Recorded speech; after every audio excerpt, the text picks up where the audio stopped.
नमस्कार दोस्तों, Hindi knowledge express में आपका स्वागत है। दोस्तों, नौसेना फरवरी में के अंत में अपना सबसे बड़ा बहुपक्षीय नौसैनिक अभ्यास मिलन आयोजित करने के तैयारी में है। भारत ने 25 फरवरी से विशाखापट्टनम में बहुराष्ट्रीय नौसैनिक अभ्यास मिलन में भाग लेने के लिए कुल 46 मित्र देशों को आमंत्रण भेजा है। जिन देशों को अभ्यास के लिए निमंत्रण भेजा गया है उनमें रूस, America, Britain, Australia, Israel, France, Japan, दक्षिण कोरिया, वियतनाम, बांग्लादेश, ब्राज़ील, संयुक्त अरब अमीरात और अन्य देश शामिल है।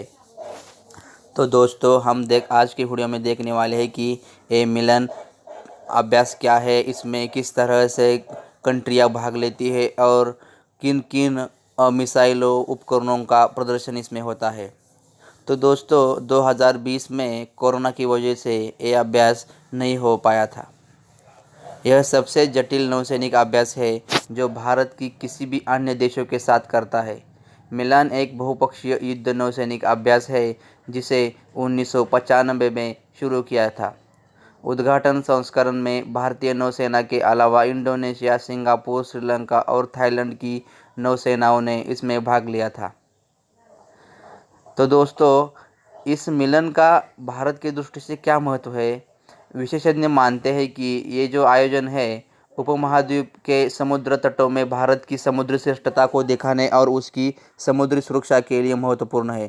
चीन की बढ़ती नौसैनिक ताकत और हिंद महासागर की ताकत की बढ़ती उपस्थिति को मद्देनज़र रखते हुए चीन की घेराबंदी के लिए यह एक ज़रूरी है। हिंद महासागर तेजी से चीनी और भारत के लिए एक भू रणनीतिक केंद्र बिंदु बनता जा रहा है क्योंकि दोनों में प्रतिस्पर्धा बढ़ रही है। एक्सपर्ट का मानना है कि एक तरफ जहां चीन आर्थिक और रणनीतिक लाभ हासिल करने के लिए रणनीतिक बंदरगाहों तक पहुंच सुरक्षित करने का लक्ष्य रखता है, वहीं भारत की भूमिका को समुद्री मार्ग और नौवहन की स्वतंत्रता की रक्षक के रूप में देखा जा रहा है। इस अभ्यास के जरिए भारत को अलग अलग देशों के साथ संबंधों को मजबूत करने और समुद्री सहयोग हासिल करने का एक बेहतरीन मौका मिलता है।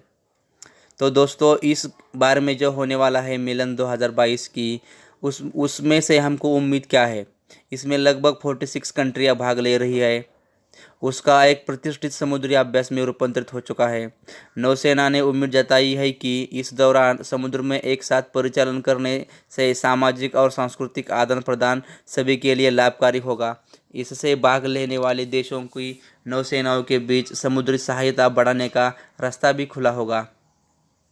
तो दोस्तों, जो देश इसमें भाग लेते हैं उनका क्या फ़ायदा होता है? जिस तरह यह अभ्यास दूसरे देशों के साथ संबंध मजबूत करने का एक बड़ा मौका भारत के लिए होता है, वही दूसरे देशों के लिए ही भी भारत के साथ ये रिश्ता गहरा करने का बड़ा मौका होता है। इस नौसैनिक अभ्यास के भागीदार देशों को भी इससे लाभ मिलता है। विशेष रूप से छोटे देश जिनमें क्षमता और संसाधनों की कमी है, वे इस अवसर का लाभ उठाते हैं। तो दोस्तों, इसका जो इम्पैक्ट है वो चीन पर किस तरह से पड़ता है? दोस्तों, भारतीय नौसेना के मिलन अभ्यास से चीन को गुस्सा आ जाता है। मिलन 1995 से अस्तित्व में आया है और इस आयोजन ने हमेशा समुद्री देशों में शांतिपूर्ण नौसैनिक सहयोग को बढ़ावा देने की दिशा में काम किया है। जो देश भाग लेते हैं उनके बीच पेशेवर अभ्यासों, सेमिनारों, सामाजिक कार्यक्रमों और खेल का आयोजन होता है। लेकिन 2018 में यह अभ्यास होने पर चीनी पर्यवेक्षक इस पर परेशान हो गए थे। ग्लोबल टाइम्स, जो कि चीन का मुख्य अखबार है, उसने बताया था कि ये जो मिलन है वो भड़काऊ रणनीति के रूप में इसे चित्रित किया गया था, जिसका उद्देश्य भूमि से समुद्र तक तनाव फैलाना और दक्षिण एशिया में चीनी प्रभाव को कम करने का भारतीय प्रयास है। ग्लोबल टाइम्स का कहना था कि यह अभ्यास चीन के साथ तनाव को और बढ़ावा दे रहा है। माना जा रहा है कि इस बार भी चीन इस अभ्यास पर कोई न कोई प्रतिक्रिया जरूर दे सकता है।